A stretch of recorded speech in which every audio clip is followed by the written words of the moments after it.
ആ പേടിക്കണം. നീ എന്റെ അടുത്ത് നിന്നേച്ചാണോ? നിന്നോട് ഞാൻ പറഞ്ഞിട്ടുണ്ട് ഇവിടെ ആരും ഇല്ലാത്തടത്ത് ഒറ്റയ്ക്ക് നിൽക്കരുതെന്ന്. ഓ വലിയ ബുദ്ധിമുട്ട് തന്നെ. ചേച്ചിയെ നോക്കി നിൽക്കുകയാണോ? അവിടെ തന്നെ നിന്നോ.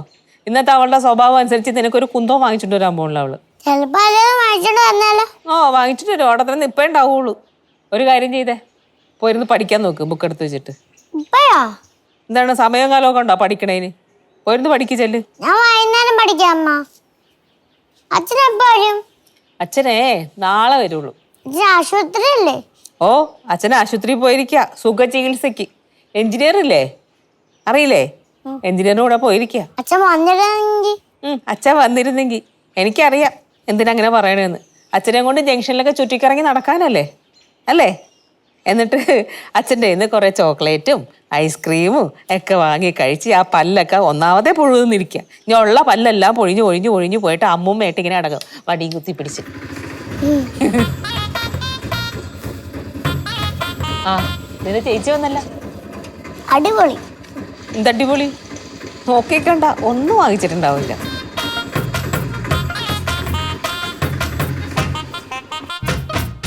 ചേച്ചി അയ്യോ എന്താണ് ഒരു കള്ളച്ചിരിയും കള്ളവിളിയൊക്കെ? നീ 1 മണിക്കൂറിനകം തിരിച്ചു വന്നല്ല. ഏത് കോഴ്സിനായിരുന്നു? അത് ഞാൻ വിചാരിച്ച കോഴ്സൊന്നും ഇല്ലായിരുന്നു. എനിക്കറിയായിരുന്നു നീ വിചാരിച്ച കോഴ്സൊന്നും ഉണ്ടാവില്ല എന്ന്. പക്ഷേ ഉണ്ടല്ലോ ഞാൻ എന്റെ ഇംഗ്ലീഷ് മെച്ചപ്പെടുത്താൻ തീരുമാനിച്ചു.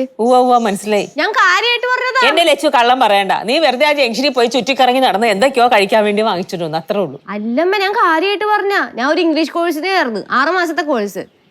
രാവിലെ 10 മണി തൊട്ട് ഉച്ചയ്ക്ക് 12:30 വരെ. കൊള്ളാം, നല്ല ബെസ്റ്റ് ടൈം. രാവിലെ ബ്രേക്ക്ഫാസ്റ്റും കഴിച്ചിട്ട് അങ്ങോട്ട് പോയാൽ മതി. അടുക്കള ഒരു പണിയും ചെയ്യണ്ട. മിഠായി ഇത് കഴിച്ചോണ്ട് എന്നെ കുറ്റം പറയണേ. ഇത് അമ്മയ്ക്കുള്ളത്.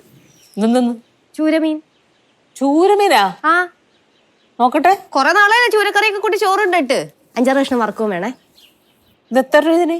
350 രൂപ. കാശൊന്നും നോക്കിയില്ല, മേടിച്ച്. അമ്മ അച്ഛൻ ചികിത്സക്ക് നിൽക്കുന്ന സ്ഥലത്തെ ഫുൾ വെജ് ആണല്ലേ ഫുഡെല്ലാം? അയ്യോ, ഏതോ പുല്ലൊക്കെ വേവിച്ചിട്ട് അതിൻ്റെ കൂടെ പച്ചക്കറിയൊക്കെ വെട്ടിയരിഞ്ഞിട്ടിട്ട് പുഴുങ്ങി അങ്ങ് കഴിക്കുമെന്ന് പറഞ്ഞു. എന്തൊക്കെയാണോ? ഇനി വന്നു കഴിഞ്ഞാൽ മറുപത്തിയുണ്ട്. അപ്പോഴും വെജായിരിക്കണം ഒരാഴ്ച വെജാ? പൊന്നോ, ചിന്തിക്കാൻ പോലും പറ്റില്ല. വെജ് മാത്രല്ല റെസ്റ്റ് എടുക്കണം. ആ അച്ഛൻ ഇപ്പൊ കഴിഞ്ഞിട്ട് വന്നിട്ട് റെസ്റ്റ് എടുക്കണ്ടേ? എന്തായാലും എല്ലാം കൊണ്ടും കൊള്ളാം. അമ്മ സമയം കളയാതെ പെട്ടെന്ന് ചെയ്യണേ. അതെ, സമയം ഒരുപാടായി, പെട്ടെന്ന് വാ. അതാ പറഞ്ഞ സമയം ഒട്ടുമില്ലെന്ന്, പെട്ടെന്ന് ചെയ്യാൻ. ഞാൻ ഒറ്റയ്ക്ക് ചെയ്യാനാണല്ലേ? അത് ഞാൻ വരുന്ന വഴിയേ കുഴിപ്പളത്തെ അമ്മ വിളിച്ചിട്ടുണ്ടായിരുന്നു. അപ്പൊ ഞാൻ ഇവിടെ എത്തിയിട്ട് തിരിച്ചു വിളിക്കാമെന്നാ ഞാൻ പറഞ്ഞേ. അപ്പൊ അതൊന്ന് ഡീൽ ചെയ്തിട്ട് ഞാൻ വരാം. ഓ, വരുന്ന വഴി അമ്മായിയമ്മയും മരുമകളും കൂടെ അങ്ങ് സെറ്റ് ചെയ്തല്ലേ? സെറ്റ് ചെയ്തൊന്നുമല്ല, നമ്മള് കാര്യം സംസാരിക്കുന്നതല്ലേ. അവർക്കുള്ള അടുക്കള പണിയൊന്നുമില്ലേ? പണിയൊക്കെ ഉണ്ട്. അതിന്റെ ഇടയിൽ എന്നെ വിളിച്ച് സംസാരിക്കുന്നില്ലേ അമ്മ? ചേച്ചി പിന്നെ ഫോൺ വിളിക്കാൻ പോയി. അവളെന്തെങ്കിലും ചെയ്യട്ടെ. നീ വാ, എന്റെ കൂടെ വാ. എന്റെ അടുത്ത് തന്നെ നിക്കണം കേട്ടാ. വാ അമ്മ പോയിക്കാമോ? ഞാൻ വരാം. കുട്ടിപ്പാട്ടുകാരെ തേടി ടോപ്പ് സിംഗർ ഓഡിഷൻ UAE. 8-നും 15-നും ഇടയിൽ പ്രായമുള്ള കുട്ടികൾക്ക് ഓഡിഷനിൽ പങ്കെടുക്കാം. ഓഡിഷനിൽ അസാമാന്യ പ്രകടനം കാഴ്ചവെക്കുന്നവർക്ക് ടോപ്പ് സിംഗർ ഗ്രാൻഡ് ഫിനാലയിൽ പങ്കെടുക്കാൻ അവസരം. പ്രവേശനം സൗജന്യം. രജിസ്റ്റർ ചെയ്യാൻ ഉടൻ വിളിക്കൂ. +971 5263 10876. ഓഹോ, ഇവിടെ തന്നെ വീണ്ടും നിൽക്കാനാ പരിപാടിയല്ലേ? വാ വെച്ചേ കൂടെ.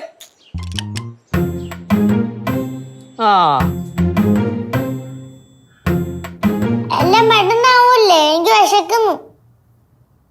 അല്ലെങ്കിൽ എല്ലാം എന്തിരുന്നാലും വിശക്കാത്ത ആളാണല്ലോ. എന്താ പെട്ടെന്ന് വിശപ്പ്? അങ്ങനെ അമ്മ ഭയങ്കര വിശപ്പാ. നല്ലോണം വിശക്കട്ടെ. നല്ലോണം വിശന്നാലേ കുറേ ചോറ് കഴിക്കാൻ പറ്റും. സമയം ഒരുപാടാവുകയാണെങ്കിലേ എനിക്ക് നൂഡിൽസ് ഉണ്ടാക്കി തന്നാ മതി, ഞാൻ അത് കഴിച്ചോളാം. അല്ല പറഞ്ഞേ ഉള്ളു, നിർബന്ധമില്ല. ഓരോ സമയവും ഓരോ അടവും കൊണ്ടാണ് കേട്ടോ അതിന്റെ വരവ്. ചേച്ചി കാണുന്നില്ലല്ലോ, ഞാൻ പോയി വിളിച്ചോണ്ടോട്ടെ. ആളെവിടെയെങ്കിലും ഇരിക്കട്ടെ, നിനക്കെന്ത്? ചേച്ചി വന്നാ സംസാരം തുടങ്ങും. ഒന്നും മിണ്ടായി പാറു. അമ്മ ഈ മീൻ ഇപ്പൊ ഇവിടെ തന്നെ ഇരിക്കുള്ളത്, എന്താ റെഡിയാക്കാത്തെ? അമ്മ എന്താ ഫോൺ നോക്കിക്കൊണ്ടിരിക്കണേ? അമ്മ ആ ഫോൺ നോക്കിക്കൊണ്ടിരിക്കാതെ. എനിക്ക് ഓഫീസിലെ കുറച്ച് കാര്യങ്ങൾ നോക്കാണ്ടോ വെച്ചേ. അപ്പൊ പിന്നെ ഇത് കട്ട് ചെയ്യാത്ത എന്താണ്? ഇപ്പൊ 1 മണിയായില്ലേ? ഇപ്പൊ നാളെ ശരിയാകാം. ഇപ്പൊ ഉണ്ടാക്കിയിട്ട് ആർക്ക് കഴിക്കാനാ? നാളെ ചെയ്യാന്നാ? കയ്യിലിരുന്ന കാശും കൊടുത്ത് മീൻ മേടിച്ചിട്ട് നാളെ കറി അമ്മ മതിയെങ്കിൽ കറി ഉണ്ടാക്കി താമേ. കുഴിപ്പടത്തമ്മയാണെങ്കിൽ ഇതിപ്പോ അടുപ്പ് കയറിയാനെ. കുഴിപ്പടത്തമ്മണെങ്കിൽ എന്താടി ഇത് മീൻ വൃത്തിയാക്കാൻ കട്ട് ചെയ്യാതെ അങ്ങനെ തന്നെ പുഴുങ്ങിയെടുക്കോ? എന്ത് പറയാനും കുഴിപ്പടത്തമ്മ. അമ്മ ഫോൺ നോക്കിക്കൊണ്ടിരുന്നു. കാര്യങ്ങളൊക്കെ എനിക്ക് മനസ്സിലാവുന്നുണ്ട്. ഞാനിപ്പോ മെയിൻ മേടിച്ചോണ്ട് വന്നത് അമ്മയ്ക്ക് ഇഷ്ടപ്പെട്ടില്ല, അതല്ല കാര്യം. ലച്ചു ആവശ്യമില്ലാത്ത പറയാൻ നിൽക്കരുത്. ഞാൻ ഒരു കാര്യം പറയട്ടെ, നീ എന്തിനാ എപ്പോഴും എൻ്റെ അടുത്ത് വഴക്കിടാൻ വരണേ? എപ്പാ നോക്കിയാലും എൻ്റെ അടുത്ത് വഴക്കിടാൻ വരലാണ്. ഞാൻ എവിടെയും ഇരിക്കുമ്പോൾ നിനക്ക് എന്താ മനസ്സമ്മാനം കിട്ടണില്ലേ? എന്തോന്ന് ഒന്ന് തലയെടുത്ത് വന്നപ്പോഴത്തേക്ക് എൻ്റെ പുറത്തേക്ക് കയറാമെന്ന് വിചാരിച്ചാ? ലച്ചു, ഇനി ഇവിടെ കിടന്ന് നീ സംസാരിച്ച ഞാൻ മീനെടുത്ത് അപ്പുറത്തെ പറമ്പിലേക്ക് വലിച്ചെറിയും. ഓഹോ, പണ്ട് അച്ഛൻ ഇവിടെ മീൻകറി ഉണ്ടാക്കിയപ്പോഴേ എടുത്ത് കളഞ്ഞത് ഓർമ്മയുണ്ടാ? അന്ന് അമ്മ ഇവിടെ കിടന്ന് ബഹളം ഉണ്ടാക്കിയല്ല. ഇപ്പൊ ആ അമ്മ തന്നെ മീനെടുത്ത് കളയാൻ പോകുന്നു. കൊള്ളാം. അല്ലെങ്കിലും പറയാൻ പറ്റില്ല, അമ്മ ചെയ്യും. കാരണം ഞാൻ മീൻ മേടിച്ചോണ്ടത് നമുക്ക് ഇഷ്ടപ്പെട്ടില്ലല്ലോ. ലച്ചു, ഞാൻ ഒരു കാര്യം പറഞ്ഞാൽ നിനക്ക് വിഷമം തോന്നരുതും നീ ദേഷ്യപ്പെടുകയും ചെയ്യരുത്. പറയട്ടാന്ന്. പറഞ്ഞോ. അതെ, പറയുന്നുണ്ടൊന്നും വിചാരിക്കണ്ട. നീയേ എപ്പോഴും ഇവിടെ തന്നെ നിൽക്കുന്ന പരിപാടി അങ്ങ് നിർത്ത്. ഒരു രണ്ടാഴ്ച അവിടെ പോയി നിൽക്ക്. അത് വേണ്ട, 2 ആഴ്ച ഇവിടെ നിന്നോ. 2 ആഴ്ച ഇവിടെ നിൽക്കുക, 2 ആഴ്ച അവിടെ നിൽക്കുക. അപ്പോൾ പ്രശ്നം ഉണ്ടാവില്ലല്ലോ. അപേക്ഷയാണ്. അങ്ങനെയാണ് കാര്യങ്ങൾ അല്ലേ?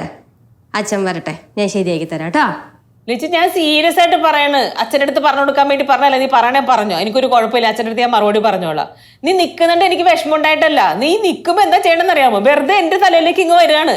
എനിക്ക് നിന്റെ ഈ വർത്തനം കേൾക്കുമ്പോൾ പ്രഷർ കയറുക, ഒരു സമാധാനം കിട്ടണില്ല. ഒരു മനുഷ്യന്റെ ജീവിതത്തിലെ ആവശ്യം സമാധാനമല്ലേ? ഇത് നീ വെറുതെ അല്ല അടുക്കളയിൽ പണിയുണ്ടിരിക്കണ എൻ്റെ അടുത്ത് ഇന്ന് വഴക്കുണ്ടാക്കേണ്ട ആവശ്യമുണ്ടോ? എനിക്കെന്താ മൊബൈൽ നോക്കാൻ സ്വാതന്ത്ര്യം ഇല്ലേ? നീ മൊബൈൽ നോക്കണ്ടല്ലോ, ഞാൻ ഒന്നും പറയണില്ലല്ലോ. നോക്കിക്കോ, ഞാനൊന്നും പറഞ്ഞില്ല. ഇപ്പൊ ഈ മീനിന്റെ കാര്യം എന്താ നമുക്ക് ചെയ്യാൻ പറ്റുന്നത്? കറി ഉണ്ടാക്കാൻ പറ്റുമോ ഇല്ലയോ? ഞാൻ പറഞ്ഞല്ലോ പറ്റില്ലാന്നിപ്പോ. പറ്റില്ല. ഓ, അപ്പൊ അങ്ങനെയാണല്ലേ? എന്തായാലും കുറച്ചായിട്ട് ഞാനിപ്പോ 2 അടുക്കളയിലും കിടന്ന് ജോലി ചെയ്യുവാണല്ലോ, കുഴിപ്പളത്തും ഇവിടെ ആയിട്ടും. അതുകൊണ്ട് ഈ മീൻകറി ഞാൻ ഒറ്റയ്ക്ക് ഉണ്ടാക്കിക്കോളാം. അമ്മയ്ക്കൊരു വിചാരമുണ്ട്, അമ്മ ഈ അടുക്കളയിൽ അമ്മ വിചാരിച്ച മാത്രം എല്ലാ കാര്യം ചെയ്യാൻ പറ്റുള്ളൂ എന്ന്. അന്ന് അങ്ങനെയല്ല, അത് ഞാൻ മാറ്റിത്തരാം. നോക്കിക്കേ, ഇനി നീലുവിന്റെ വഴി, ലച്ചുവിന്റെ വഴി. ഞാൻ ചാവാൻ കിടന്നാൽ പോലും അമ്മയുടെ ഭാഗത്ത് ഞാൻ ഒരു സഹായം ഞാൻ പ്രതീക്ഷിക്കില്ല. എന്റെ പൊന്നോ, ഈ കൊച്ചിനെ കൊണ്ട് ഒരു മനസമാനം ഇല്ലട്ടാ. ഒരു സമാധാനം തരില്ല, ഒരു നിവർത്തിയില്ലാണ്ട് വരികയാണ് ഇപ്പൊ. ഇതല്ലേ ഞാനൊരു പ്രശ്നം ഉണ്ടാകുന്നത്.